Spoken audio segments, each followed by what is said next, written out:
Jadi beberapa 2 bulan Pak sambil karirnya ya. 3 bulan. Wah, kemana sambil karirnya bulan. Ya memang tugas sekolah sih, kepala sekolah. 3 bulan karirnya baik pada Jakarta Pak Taro itu banyak mendapatkan Ini hal, kopdar di Tulungagung. terutama yang dari IUB 123 itu terus dikaji oleh teman-teman Jakarta itu. Selain mendapatkan beberapa isyarat dari teman Jakarta itu di klub negara IUB 123 itu ketemu. Nah, akhirnya komunikasi. Nah, terakhir tadi itu saya jagoan di Karangwaru. Artinya ini Pak Taro. Tabayun. Tabayun itu adalah konfirmasi secara ilmiah. Apakah Pak Taro ini ngawur, ngarang-ngarang, atau tidak logis. Dari situ saya menemukan kesimpulan saya bahwa insya Allah logis lah. Sehingga kita itu disampaikan, ketika disampaikan itu teman-teman merespon. Respon itulah yang terbaik dari yang akan kita dapatkan masing-masing. Pada malam ini kira-kira menurut Pak Taro itu ada 6 proses Pak Taro. Iya. Ada 6 proses. Yang terakhir sampe jelasno kotak Pandora lho, sampe jelasno sekilas. Kotak Pandora. Ya. Gak apa-apa sampean kok, marun aku sing anyar. Sing 1 2 3 pelan-pelan. Ada semacam metafora, gambaran zaman biyen lah. Tapi itu ternyata cocok dengan isarnya Pak Taro. Zaman Yunani Pak Taro. Filsafat Yunani. Kotak Pandora, ada seorang dewa perempuan namanya Dewi. Akan diberi sesuatu tapi diberi kotak Pandora di sini. Dipeseni, bisa dibuka ya kotak Pandora ini. Ya. Sui penasaran jenis sifat ingin tahu ya akhirnya dibuka. Ternyata isinya itu adalah penderitaan, kesengsaraan, musibah, kesulitan, ketidaknyamanan, itu keluar semua. Terakhir jero kotak itu, dan ternyata juga tidak diambil, itu adalah harapan. Ini tidak diambil. Sudahlah, akhirnya dunia ini penuh dengan ada penderitaan. Dulunya tidak ada. Sekarang jadi ada. Musibah dunia tidak ada, sekarang jadi ada. Kesulitan dunia tidak ada, sekarang menjadi ada. Hanya sing satu.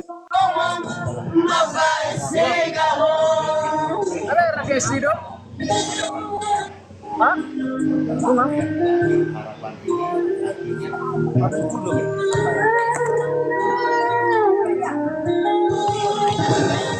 kami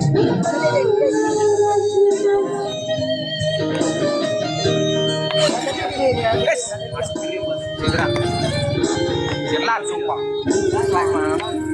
makan Indomie sarnap Bekolom doari manetek nang doturan mangan kudia nasai tangisi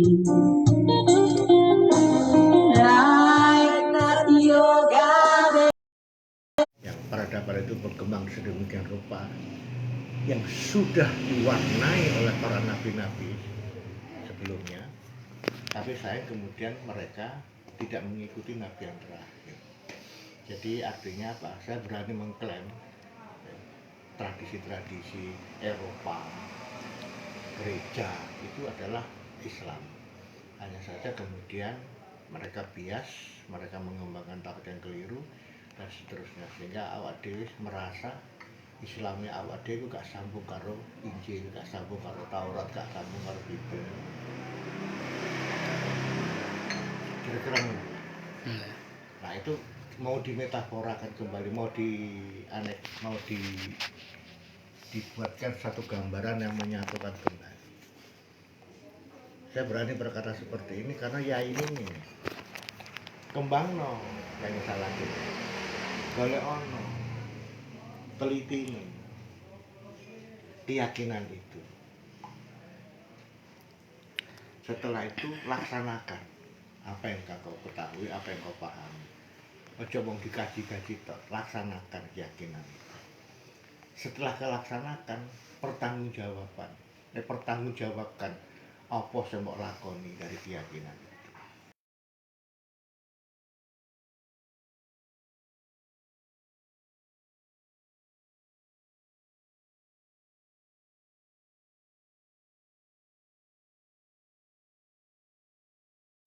Sing enak adalah biar ya ini murid salah sambung.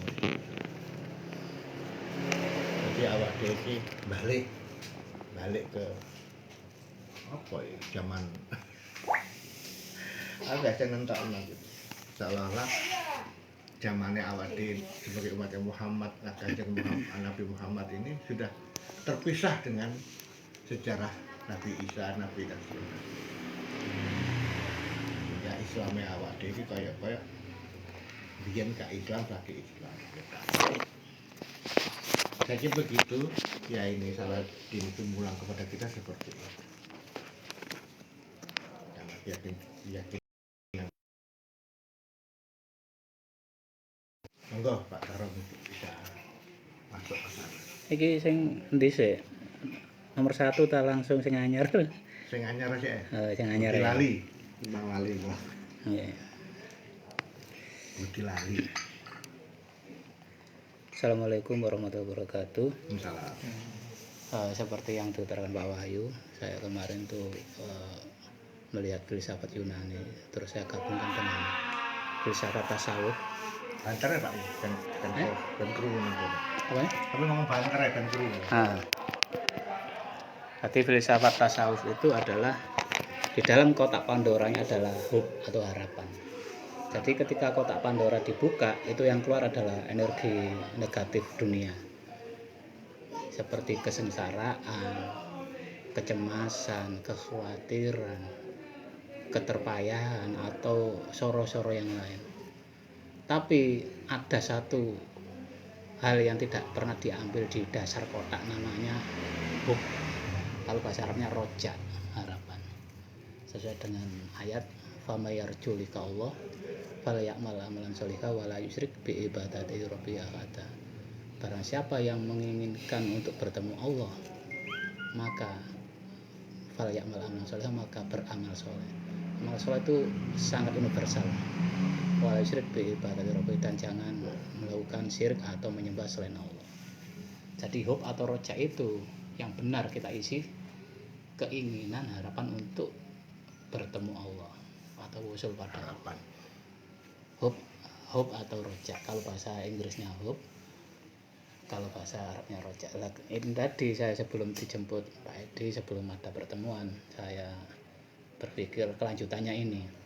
Ini langsung yang ke-6 ya, kok sing ke 1 2 3 kan ada di YouTube. Nek jenengan kepin yang antara 1 2 3 4 5 itu saya ada di TikTok dan di YouTube Raja Muda sama TikTok Raja Muda.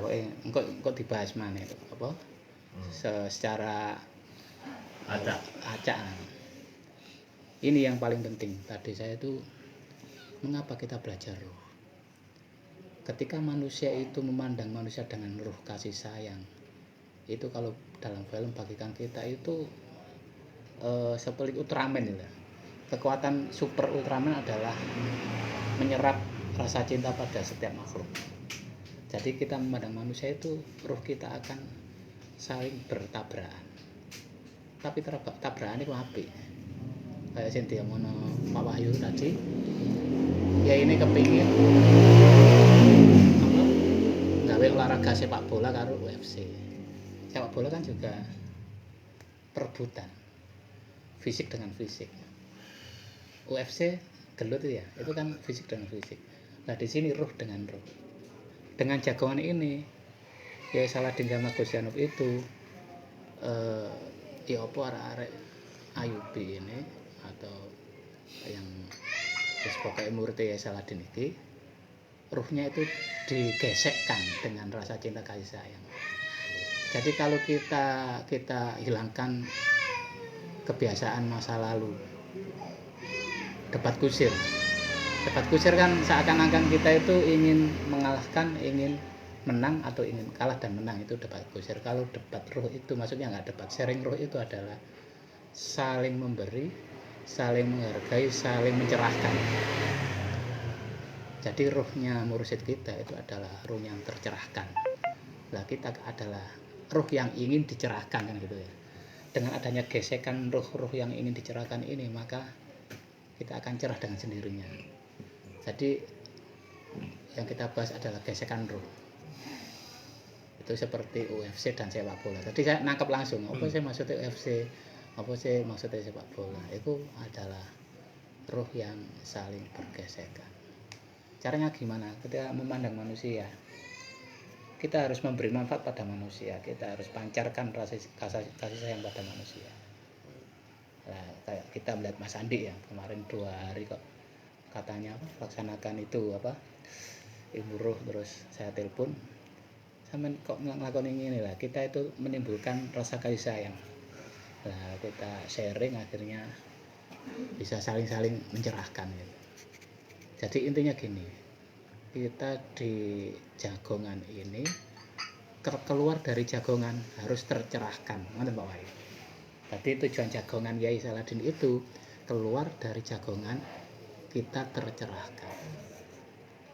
Monggo barangkali Mas Yudin atau yang nambahin, nanti saya tambahin lagi. Muter cek. Ini saya terbaru Pak Wahyu, sing cetas. Jagongan ruh maksudnya. Jagongan ruh itu adalah kita membahas masalah rohani sekaligus kita memberi sinar kepada para manusia supaya saling mencerahkan. Ini peristiwa seperti Syekh Abdul Qadir Al-Jailani. Ketika 1000 ulama datang ingin ngetes Syekh Abdul Qadir Al-Jailani, seorang wali kutub Qadiriyah, itu sudah direng-reng. Aku kok takon ambek Syekh Abdul Qadir Al-Jailani ngene. Pertanyaan sing wangel-angel. 100 ulama itu sudah siap pertanyaan masalah fikih, tasawuf, masalah ibadah, itu semua itu sudah punya rek-rekan pertanyaan. Ketika Syekh Abdul Qadir Jalani langsung madep terus assalamualaikum warahmatullahi wabarakatuh, keluar cahaya dari dadanya, seret, langsung lupa. 100 ulama itu langsung lupa, oh bos yang tak takut akhirnya lupa, tapi merasa senang loh, kok mau seneng ambek Syekh Abdul Qadir Jalani, gak situ, akhirnya takluk dengan sendirinya. Lah itulah ilmu hikmah gitu. Jadi ini gak iso niru itu, tapi minimal berapa persen gitu. Jadi dengan adanya gesekan ini, kita itu menyebar cahaya kepada setiap ruh yang ada di sekitar kita. Iki terbaru Pak Wahyu.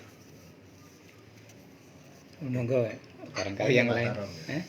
Saya barusan saja di YouTube dapat satu pengertian yang di-upload baru saja sebulan.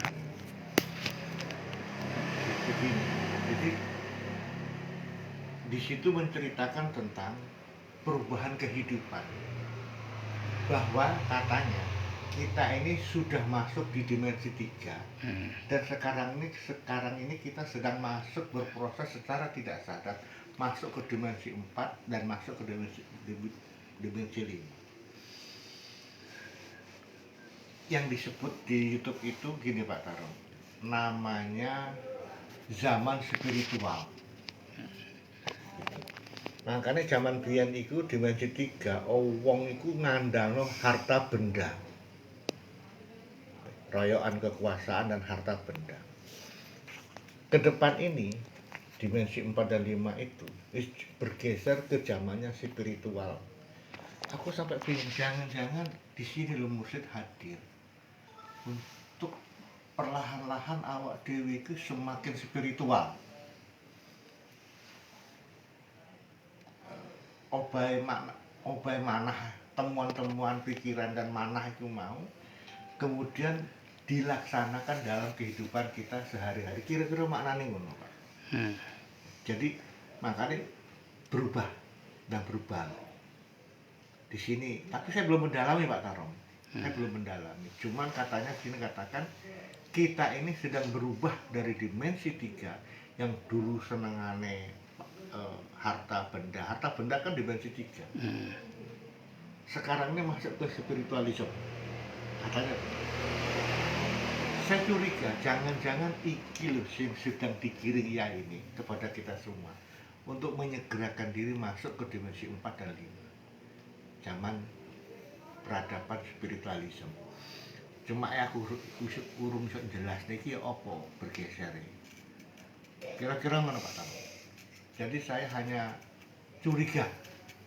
Jadi tidak mendukung anunya sampean, gagak pikiran sampean. Cuma saya tidak bisa menjelaskan apa sih maksud. Ya ini sedang menggiring kita masuk ke dimensi 4 dan 5. Ini aku tutur. Mengko tak perdalami lagi. Wis menawa. Monggo Pak Yudin, barangkali ada masukan terbaru. Ya, nanti saja. Pak Wawa, Pak Saifulana. Monggo, mboten napa, sharing mawon mriki. Pak sinten? Pak Edi. Ada yang tanyakan monggo Pak Edi walah turu. Liar. Ya napa? Mboten ngrungokne iki lho. Nggih, monggo. Barangkali ada yang coba di-sharingkan.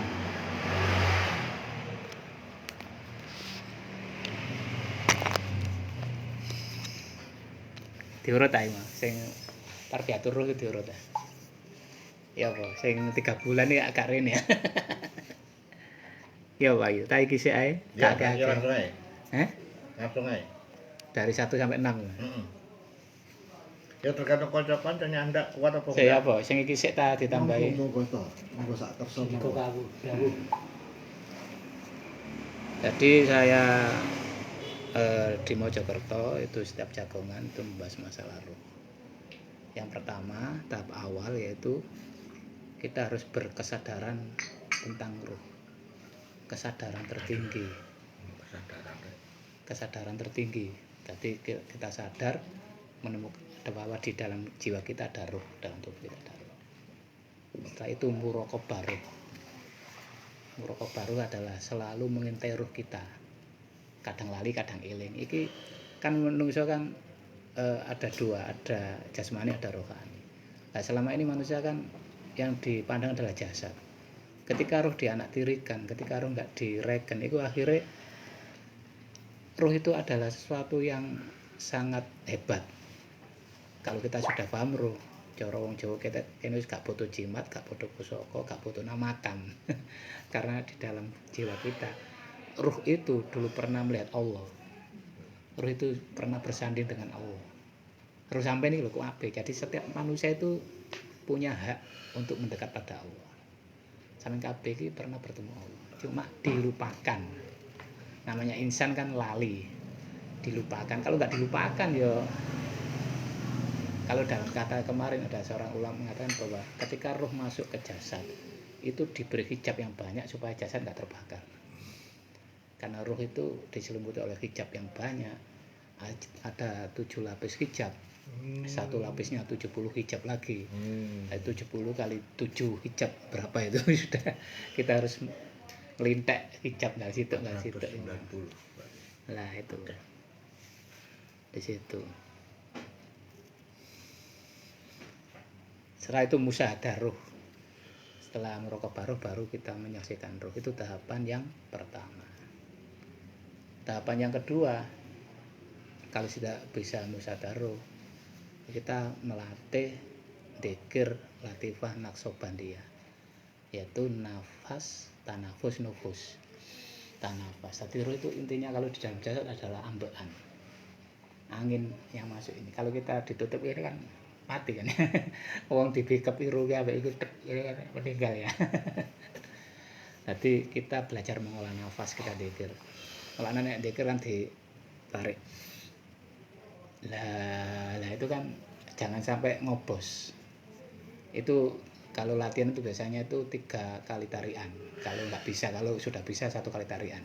Kan ini. Lah itu ditokno terus batek meneh. Ilaha terus illallah. Itu latihannya 3 kali tarian. Kalau sudah bisa 1 kali tarian. Itu namanya nafas, tanafus, nufus.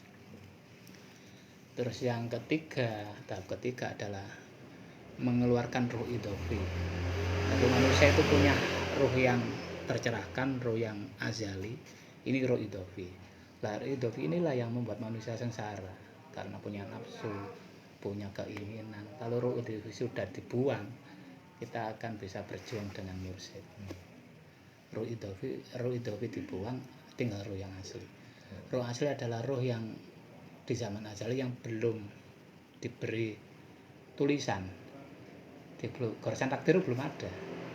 Kalau sudah ada ruh idofi baru ada tulisan takdir, tulisan rezeki, jodoh, pati ya. Kalau sudah ruh yang asli itu murni, masih di alam sana. Nah, kita diarahkan ya seperti Pak Wahyu tadi, dimensi kita harus ditingkatkan. Kalau sekarang itu dimensi 3, ruh idofi sama ruh asli campur. Dimensi 4, ruh idofi dibuang. Itu tahapan piro mulai aku. Tahapan 3.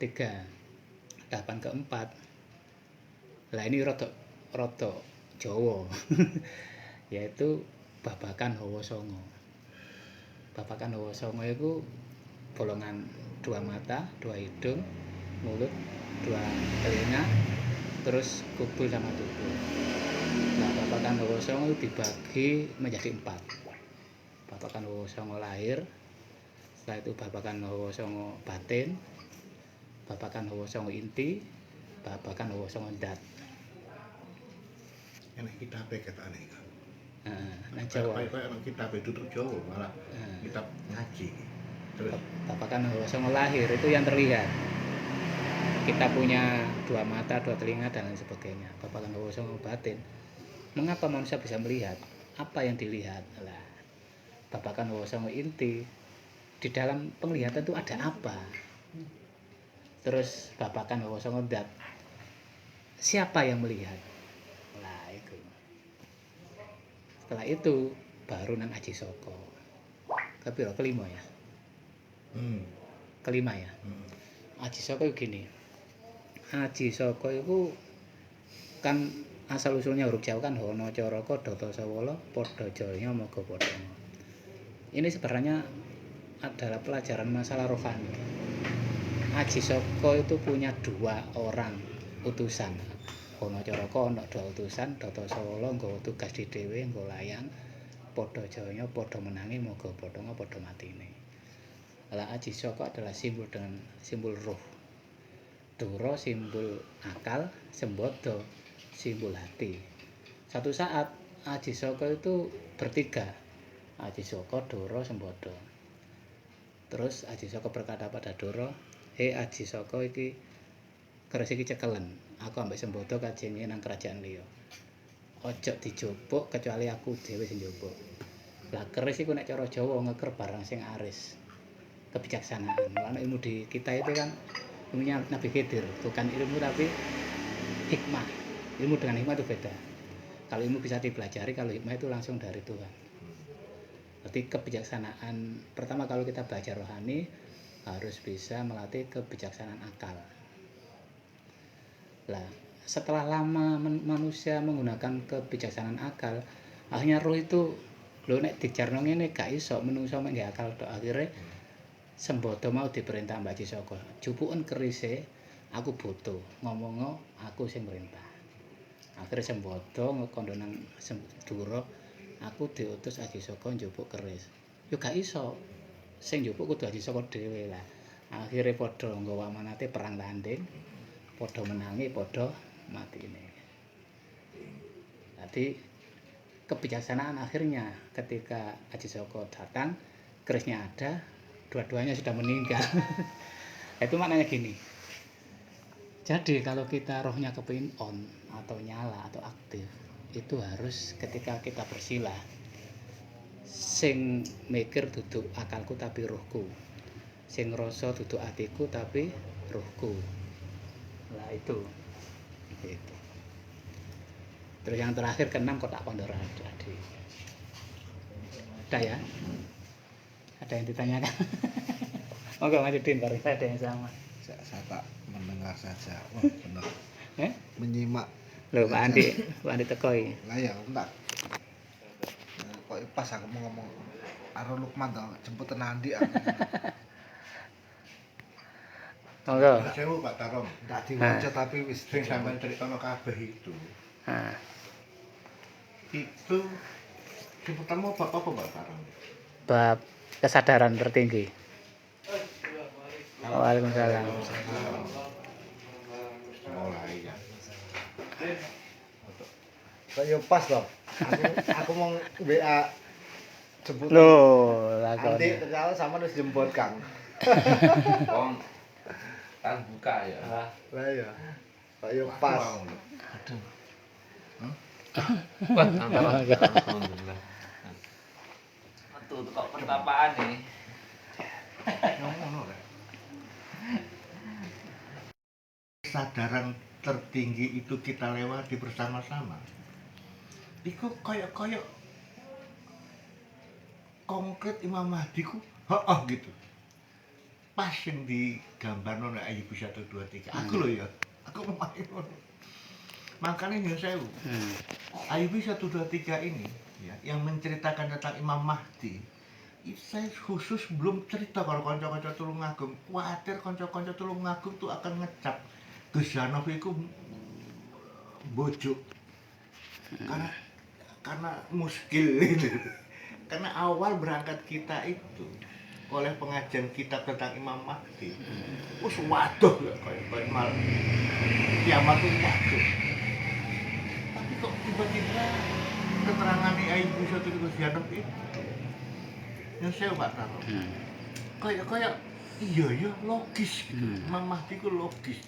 Persis apa sing digambarno Ayub 1 2 3. Kapan-kapan Pak Taro nanti Pak Rudin itu menerjemahkan apa yang dimaksud dengan saya baru saya buka sekarang. Agak wani ngomong kuwi. Iya. Saya khawatir teman-teman ngecap Gus Janov itu muskil, Gus Janov itu bohong, Gus Janov itu ngimpi. Padahal aku bolak-balik dia mau Yasin Haji Rudi mengatakan salah dilempit. Oh yang ini. Tidak secara kulu. Nih. Bilang bawahi. Aku tahu diulang itu. Aku tahu diulang cuman aku gak ijazahan melu tok ya jenenge aku itu. Berarti saat dekir itu lidah ditekuk. Heeh. Lidah ditekuk. Berarti. La ilaha illallah. Ini siji ning kang. Jadi ya semua ada gitu, semua ada. Terus yang terakhirmu tentang apa, Mang? Apa lali? Apa sebut Lah, bab sampai bab kelima itu. Tentang Adi Soko. Yang saya. Iku diae Pak. Dikirim nang mburi sik apa piye? Pak, Pak. Jadi mana? Pak. Jahe, Pak. Ini Lukman Adi Soko. Oleh-oleh. Nafas ya Aji Soko. Yang saya. Delek ning Itu dijelaskan dalam filsafat Islam. Fahrudin Faiz doktor dosen. Jadi Aji Soko cerita Halacan Rokok itu betul. Itu antara ilmu pengetahuan dan hikmah. Gitu. Persis yang sama cerita dulu. Itulah dosen kae filsafat Islam. Sampai turun jelasnya tentang filsafat Semar. Ya Semar tuh. Wih, itu tauhid banget. Wong oleh iku Aku nek sing oleh tak jalan. Filsafat Semar. Sing oleh gak ya, anu. sing oleh Said. Itu jelasnya tauhid tapi gawe gambar-gambar Semar. Ngapa cangkeme ngene jelas. Ngapa wetenge kok sampai blenduk sampai tekan pisau. Mengapa sikile pendek, mengapa dan warnane iki warnane iku. Iku filsafat Semar tentang cerita tentang tauhid tapi jelasno gawe cara Jawa gambar Semar. Nyun sewu Pak Taron. Jadi apa yang sampean critakno kabeh kok ada gitu. enggak bisa kita semata-mata menyatakan itu Jawa. Enggak iso. Karena itu adalah cara menceritakannya, cara menyampaikan. Itu bahkan kamu ikuti Willem Suryajaya tentang filsafat bahasa. Waduh, ternyata antara ilmu pengetahuan dan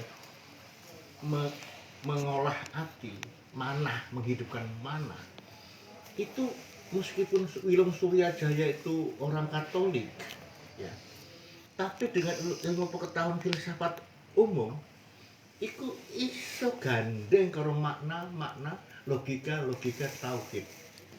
Yang saya ini baru saya buka semuanya. Saya buka semuanya, itu referensi saya. Meskipun itu wong Katolik, tapi keterangannya jelas nih kok tauhid banget ya. Gitu Pak Tarong. Ya saya itu pendapatku. Monggo kanca-kanca.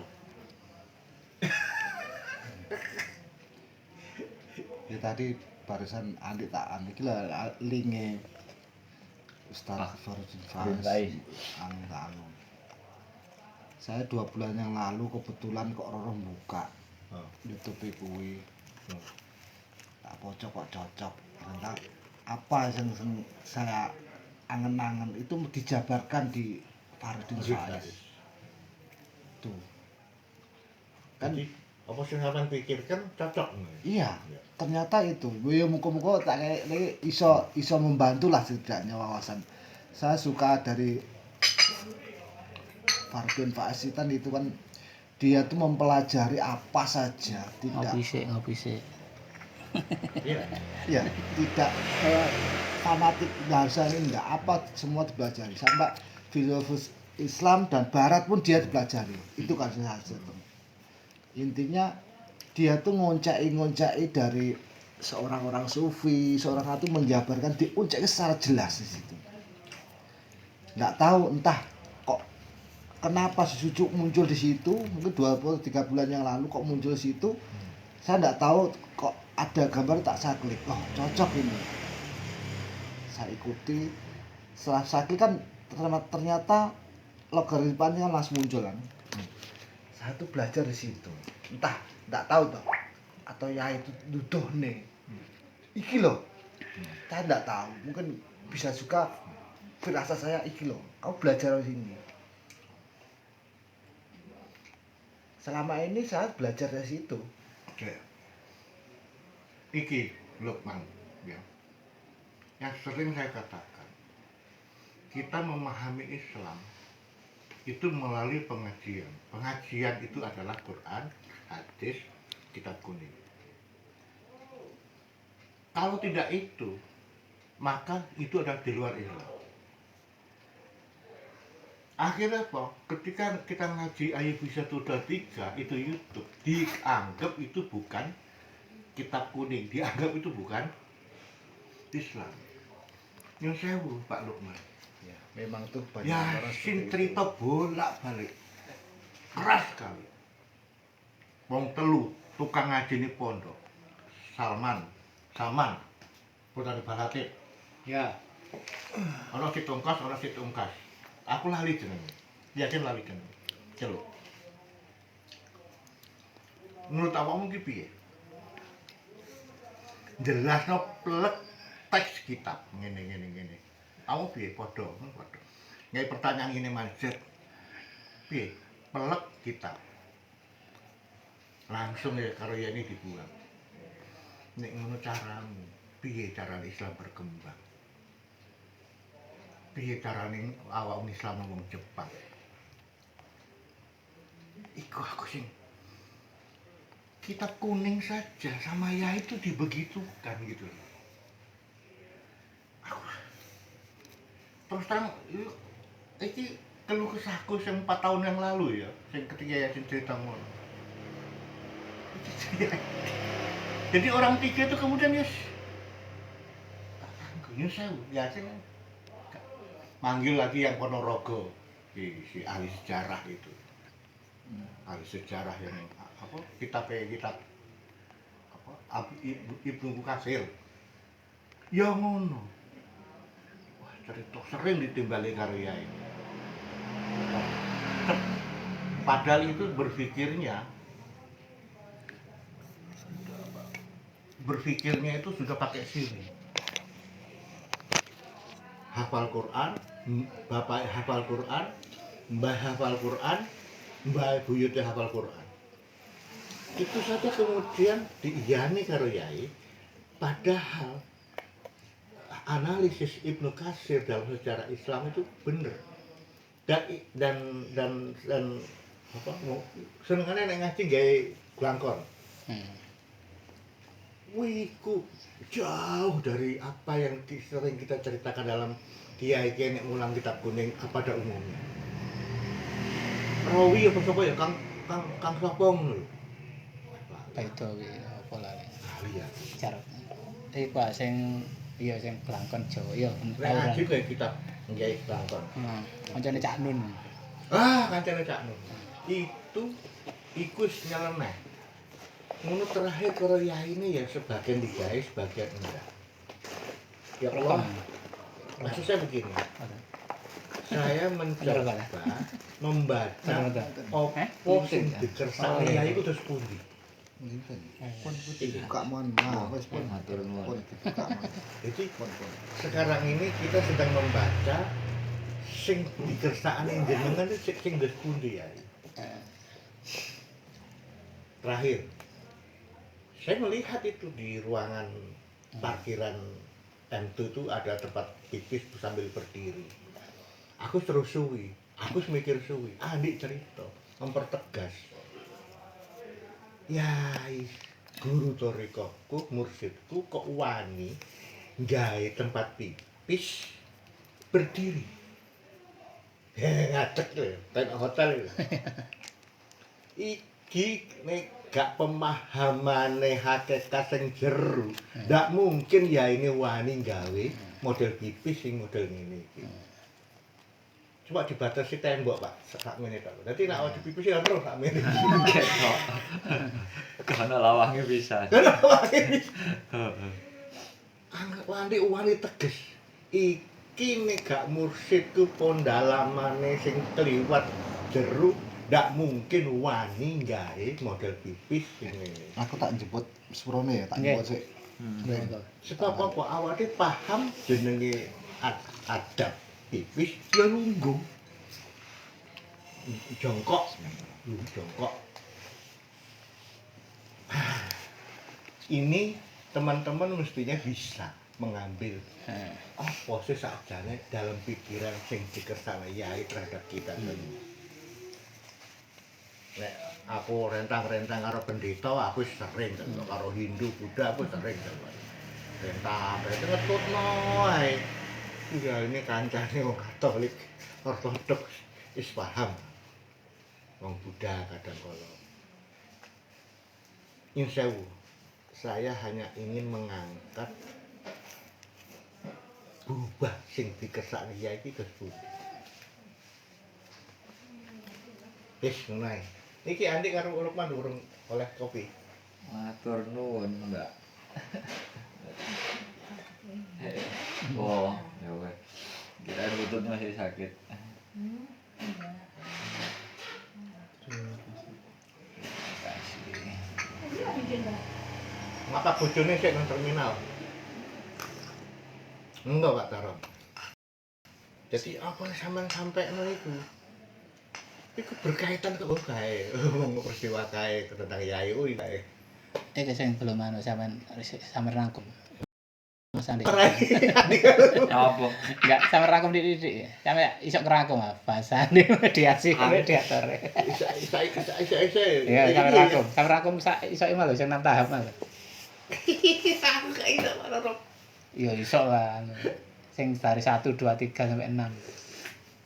Ini kan saya baru menjelaskan 1 sampai 6 itu kan saya tidak menolak. Lah ya versi sampean versi Itu wong-wong. ada dasarnya. Sampean critakno itu aku gak. Wis kotak Pandora tok malah ambek sing sing terakhir malah apik. Iku apik. Kotak Pandora ambek roh yang saling Kuwi berhubungan. apik. Sampe kotak tabrakan. Heeh. Kuwi apik. Jadi Tentang roh. heeh. Tentang roh sampean sing roh itu bergesekan. Ada yang mengatakan roh itu ngertinya roh itu murni. Maka tidak mungkin bertabrakan. Tapi saya di sini sampai mengatakan roh asali itu kan belum mendapatkan takdirnya. Ridhofi tadi ya. Roh apa? Azali. Azali Tetapi sekarang sampai berani mengatakan ada roh sudah dapat ada takdirnya. Iku Gus Bahak cerita, roh iku sakjane kesel. Iya. Kesel ketika diperintah untuk gabung karo jasad. Iya. Aku lho gak butuh mangan, awakmu butuh mangan aku ngenteni awakmu jan wong. Jadi Gus Bahak itu menceritakan dialog-dialog yang hidup gitu. Menungso jasad gitu. Ngono-ngono gitu. Jadi sampai betul. Jasad ya, roh itu memang begitu. Bebas kok biasanya. Iya. Awal seneng deh, hanya satu dia sembah begitu ditugaskan gabung mlebu jasad. Nah, itu yang Tersiksa. Tersiksa. kalau kita sudah jasad. masuk ke Ruh Azali ya sudah dekat dengan mursyid, dekat dengan Tuhan. Karena apa? Kita kan Ruh Idofi kan masih ada. Ini kan Ruh Azali, ini Ruh Idofi. Kan hitam, bayangan. Bagaimana cara kita melepas Ruh Idofi tadi? Tes itu. Jadi ini, jadi tahap 6 tadi mengatakan kita melepas roh Idofi tadi, ya, yang sudah terpengaruh dengan jasad itu kembali pada ruh murni. Nah disinilah kita berjuang bersama Yai, bersama Masjid kan. Ya cuma itu yang ingin saya ambil.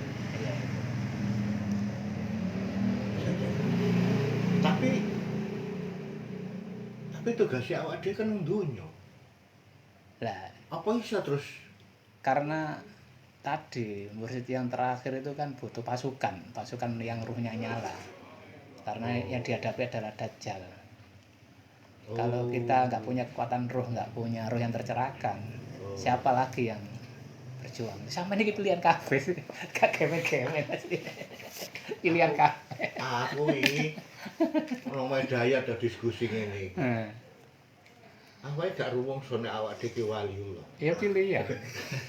Ya melebihi sama. Awak dhewe waliullah. Yang bertugas. Cuma awake gak rumangsa. Ciri-cirine kan jelas gak rumangsa. Kedua, ya ini ngomong cuma karo guyon, gak jelas. Sok kabeh muridku tak dadekno wali. Iki antara karo guyon karo tenanan kan repot iki. Guyon iki kalimate. Cuman kok mosok iki kalimate. Cuman kok mosok